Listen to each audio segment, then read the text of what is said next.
na tumetumia hizi siku 3-4 tukiwa kwenye mkoa wa Rukwa, na leo tunaanza mkoa wa Songwe, mkoa wenu wa Songwe. Tunataka tutembee nchi hii yote kwa takriban siku 50 hivi.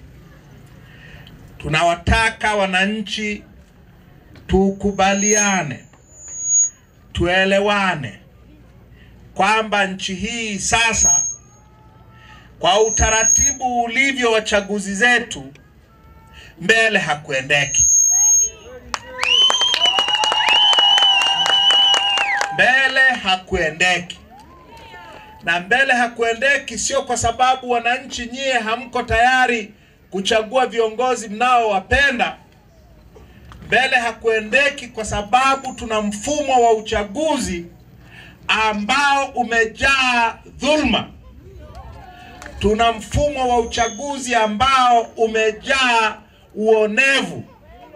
Tuna mfumo wa uchaguzi ambao umejaa upendeleo. Kila mahali katika nchi hii tangu mwaka 2019 haiwezekani tena kupata viongozi tunaowataka. Tukienda kwenye uchaguzi, wagombea wetu wanaenguliwa hovyo. Wote ni mashahidi wa yaliyotokea mwaka jana wakati wa uchaguzi wa vijiji na wa mitaa. Wote ni mashahidi wa kilichotokea uchaguzi mkuu wa 2020. Dhulma, uonevu, ukandamizaji, upendeleo kwa CCM. CCM imekataliwa nchi nzima. Iko madarakani kwa sababu ya mabomu, kwa sababu ya mitutu ya bunduki, kwa sababu ya matumizi ya nguvu za kijeshi kubakia madarakani, na kwa sababu ya kutumia wakurugenzi na watendaji wa kata na watumishi wa halmashauri kuhakikisha watu wa CCM wanatangazwa hata pale ambapo wamekataliwa na wananchi. Hatuwezi kuendelea mbele namna hii. Haiwezekani. Tunahitaji tubadilishe mfumo mzima wa uchaguzi.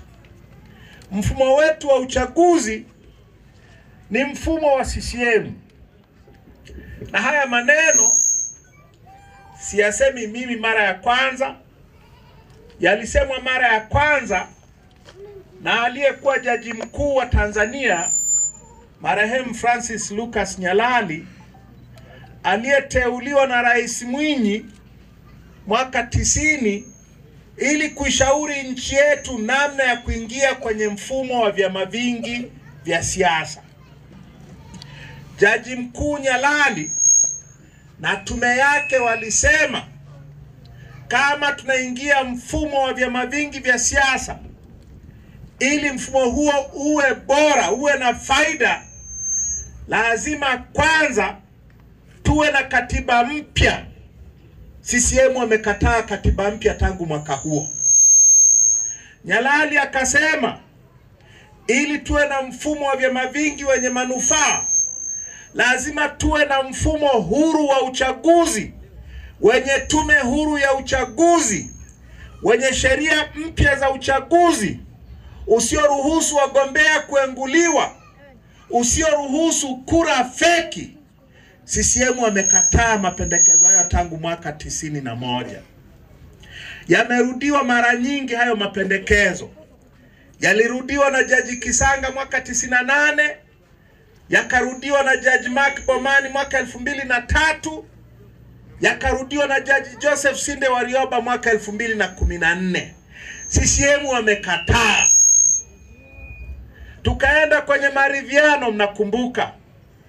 Tukazungumza na CCM mwaka mzima 2022 mpaka 23. Tunazungumzia haya. Wamekataa. Sasa tulidhani huyu mama yuko tofauti na Magufuli. Tofauti yao ni jinsia tu. Mambo ni yale. Utekaji nyara, mauaji, tunaelewana? Na mambo ya uonevu kwenye uchaguzi.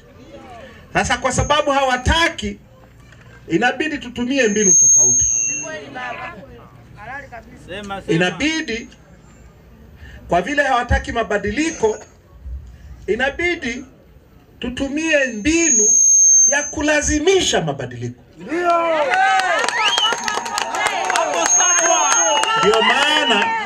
Ndio maana tunasema kama hawataki mabadiliko hakutakuwa na uchaguzi. Hakutakuwa na uchaguzi. Kwani watawawekea bunduki mkapige kura? Hapana. Tunaelewana? Ndio. Wote hapa, wananchi wa Momba na wananchi wa Tanzania, wanataka uchaguzi wenye maana. Ndio. Hatutaki uchaguzi wa kihuni. Hatutaki uchaguzi ambao tunatoa watoto wetu kafara. Ndio. Uchaguzi wa nchi hii sasa, wasipoua watu wetu, uchaguzi haufanyiki, CCM haishindi. Kwa ili CCM wabaki madarakani, inabidi tutoe watoto wetu na ndugu zetu kafara. Ni uchaguzi gani huo? Ili uchaguzi ufanyike lazima waumize watu. Ili uchaguzi ufanyike lazima wajaze masanduku kwa kura za uongo. Mapolisi badala ya kulinda kura wanatembea na vibegi migongoni vina kura feki.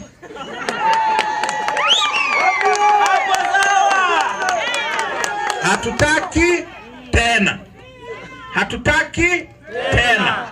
Ndio maana tunasema bila mabadiliko hakuna uchaguzi. Unanielewa wananchi wa Momba? Na ndio ujumbe wetu tutakao upeleka nchi nzima. Tunataka nchi nzima itusikie na ituelewe. Tunataka rafiki atuunge mkono na adui kama anataka kutupinga atupinge baada ya kuwa ametusikia.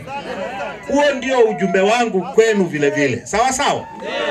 Sasa kwa vile hatuna mkutano wa hadhara hapa, naomba mniruhusu nimalizie hapa. Tutakutana tena. Viongozi mje kufanya mkutano wa hadhara maeneo haya. Tukisema mwenyekiti afanye kila mahali haitawezekana, au sio? Huu mzigo huu tuusaidiane kuubeba, au sio?